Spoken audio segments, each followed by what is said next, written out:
Here we have a little script that I wrote last night, which finds Egyptian fractions. So you give it two integers, and based on those, the first one is the numerator, and the second one is the denominator of your vulgar fraction, and it will find an Egyptian fraction that sums to that. Okay, and now, so the nature of Egyptian fractions is the numerator on the components is always 1, and we have a sum of these things.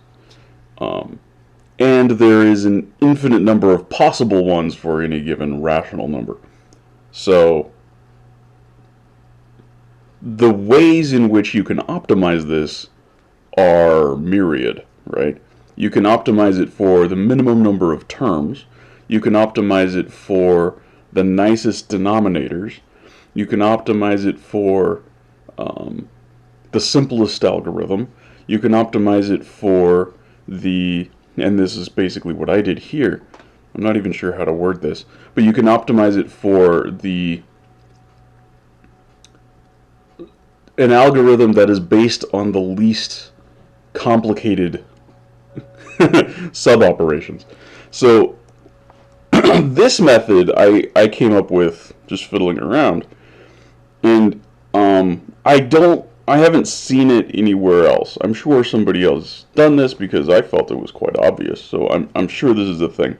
I'm not super familiar with methods of finding Egyptian fractions. So I'm sure this is out there. This is named probably and relatively famous. But the the methods that I could find were not quite this nice. There was, in terms of like use, right? In terms of like what was required to do it. So this one has very low computational overhead. Put it that way. So it's derived from this fact, right? So if we have 2 on some number, then that is going to be 1 on that number minus or plus 1 on 2 plus 1 on that same value again, n plus 1 on 2 times n. Okay. And if you do some algebra with that, you can see why that happens. Basically, the magic is you have this n over here, and you have this 1 here, and that n is missing here, so when you get the same denominator, that n comes out here. Now you have n plus 1 in the numerator, so the n plus 1's cancel, and you end up with 1 divided by n divided by 2, which ends up just giving you 2 divided by n. That's basically the magic of that. But, so I was fiddling around with it, and I noticed that this doesn't have to be 2. As long as it's an even number, and this is 1/2 of it, it works. It's true in those events as well. So now I can handle any even numerator and any denominator. And then, so in case the numerator is odd, what we do is we'll just say, okay, let's do it over here. Let's do an example over here. Say it's like 5 on 7 or something, right? So the first thing I'm going to do, I want an even numerator. So I'm going to do, well, 5/7 is the same as 4/7 plus 1/7. So the only thing I have to be able to do now is decrement by 1. Just take 1 off, right? And now that 4/7 will do this, okay? So 4, we're going to cut that in half. So we're going to get 2 on, and then 7 plus 1 divided by 2, that's 4. And, whoops. And then the other part is, we still have 2 in the numerator. And now that's going to be, well, we solved part of it right here, 4, so we're just going to need to multiply that by our original denominator, 7, so 28, plus 1/7. And now, these two we can reduce. So we get 1/2 plus 1/14 plus 1/7. And then if we were just to list our denominators, because the numerators don't matter, they're all 1, we're just going to get, and we do it in order, just to make it a little bit more convenient, 2, 7, 14. That's it. So now if we go into a calculator and we try this, so let's take the inverse of 14, add that to our memory number, the inverse of 7, add that to our memory number, and the inverse of 2, add that to our memory number, bring that back. Now, if I take this and multiply it by 7, I should get 5. Look at that. So, there you go. So, all you have to be able to do is decrement 1 and multiply. That's really it, and find the greatest common denominator. So, like, if you look at the greedy algorithm, the way this operates, it actually gave us different ones. So we got 2, 7, and 14. They gave us 2, 5, and 70 using Fibonacci's greedy algorithm. And playing around with this, I discovered that usually this approach that I'm using generates smaller denominators than the greedy algorithm does, but it can yield more of them, sometimes fairly significantly more of them. But it also doesn't require hand-wavy operations like the ceiling function. I'm not a fan of the ceiling function. I don't have any like pointed reasons not to use it. I just dislike using it if I don't have to. And the greedy algorithm, blah, blah, blah, the greedy algorithm requires it. Let's see, do they outline how it works?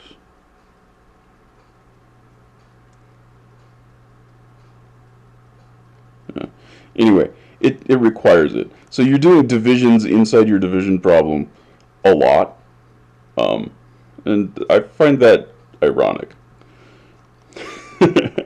So here we have this little function that I defined that finds your greatest common denominator. And actually, I pretty much just copied this off of a Stack Overflow post. So this is not, I can't take credit for this.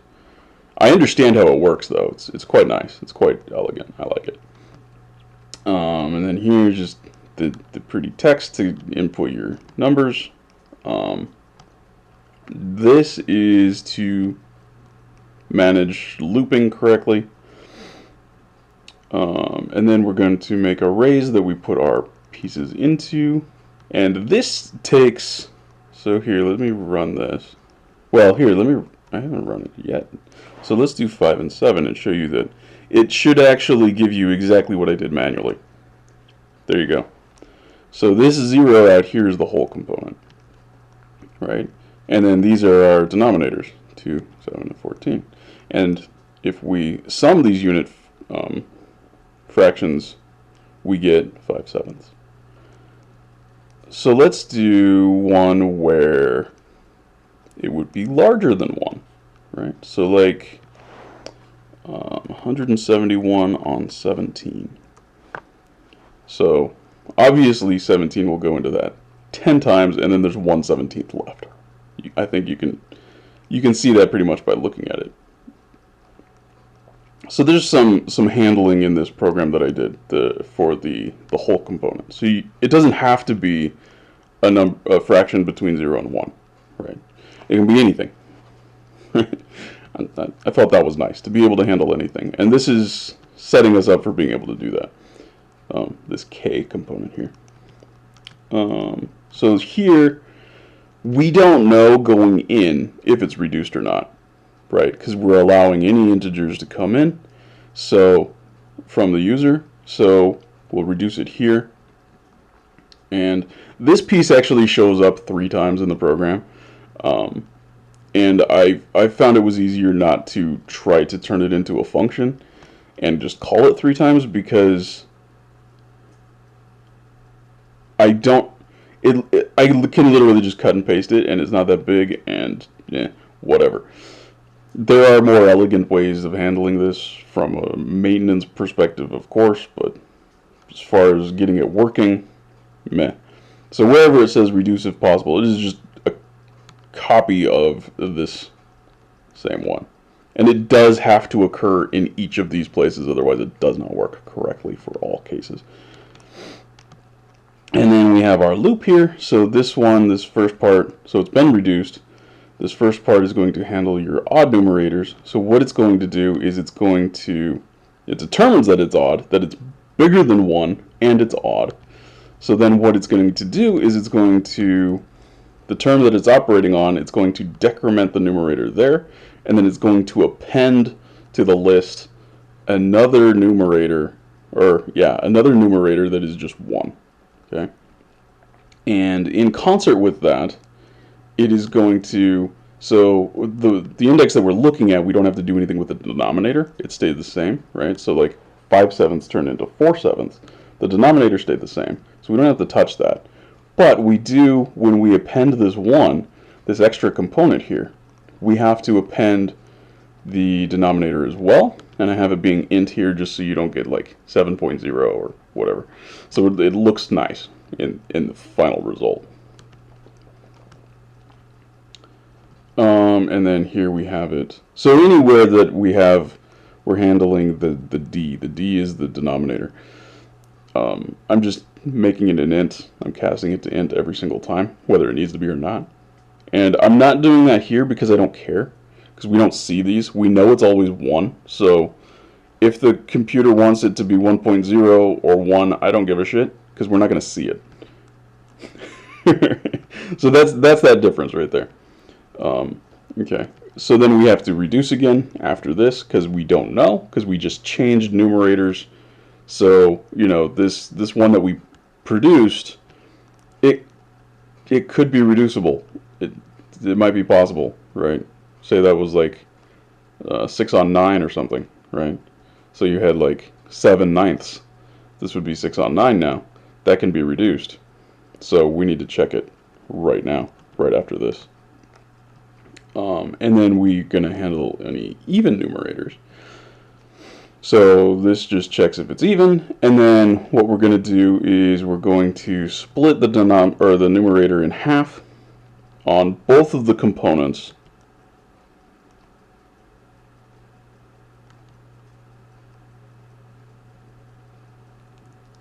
Right, because what we're doing is we are now doing this part, right? So we get 2 components.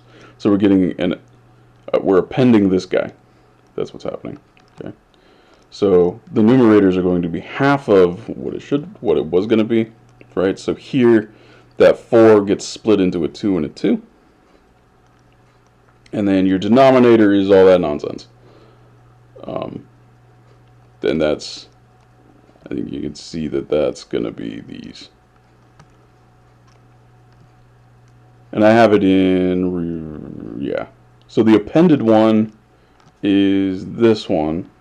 It doesn't matter because it's addition, but the appended one is this one, and the one that we're currently at, the index that we're currently at, is this one. So yeah, current one plus 1 on 2, current one plus 1 on 2 times the current one. And the order that this is being done in is this way, because here I'm just assigning back to our current index. So if I did this one first, it would fuck up what this one could be. So yeah, that's what that is. And then again, reduce. And you can see here that at this stage, when we do this reduction, we end up being done. So the way we check we're done is this little term counter, right? We set it to 0 now. We set it to 1 up here so that it would get in here, because we want terms to be over 0. So just for our initial check, we set terms to be 1 so that it could get into this while loop. But now we are going to set it to be 0, and we're going to run the check. So for the length of the list C, we're going to check how many of these guys are bigger than 1. Okay, and if none of them are bigger than 1, right, then we will drop out of this while loop, and then it sorts the list of denominators, and then it prints it out fairly nicely. So there's some contingencies here, right? So your whole component can be 0 or some number. You may have fraction components, or you may not. So if you have no fraction components, then, say it's like 170 divided by 17, that's just going to be 10 exactly. So this will print that out nicely. And then down here there's a little note that indicates how this works, right? So the numerators are all 1, and the sum of the unit fractions is, and then it outputs if your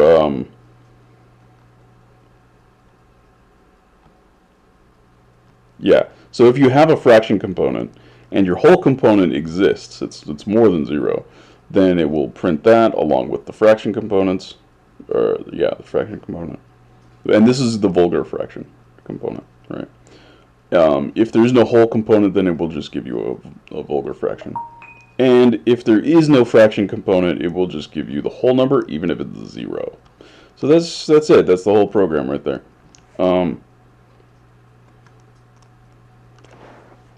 So, play around with it. So that one is 9 exactly. Ooh. No. Go to the correct thing. There it is. Jesus. It's the last thing I opened, but it's the first one here. That makes no sense to me. Anyway, okay. That's why I was being stupid. Okay. So, yeah. 171 on 19 is exactly 9. But 171 on 17 is 10 and 1/17.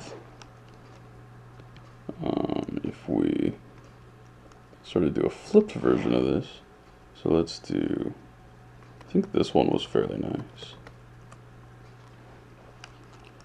So there's a few pieces there.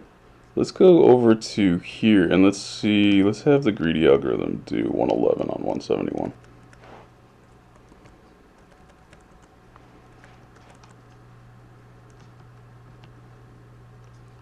So we get 27160, 63840. Not you. I don't even need you anymore. So these are different numbers. And there's more of them, but you might notice that the largest of them is smaller than the largest in the greedy algorithm. So in a sense that can be nice too, because it's easier to find a subdivision of something where there's fewer subdivisions than it is with more. So it doesn't always actually work like this. So let's see, I think, yes, let's do this one. So where are we at? Come on. 116 on 171. This one's gnarly. But over here, with the greedy algorithm, it's not too bad. Right, so my algorithm here, it's not always nicer than the greedy algorithm in really any sense. In this case, it's definitely more agonizing all around. But a lot of the time it is slightly nicer in some ways, so I found that interesting. Because it's super easy. It's very, very, very easy to do by hand, my algorithm here. So, yeah.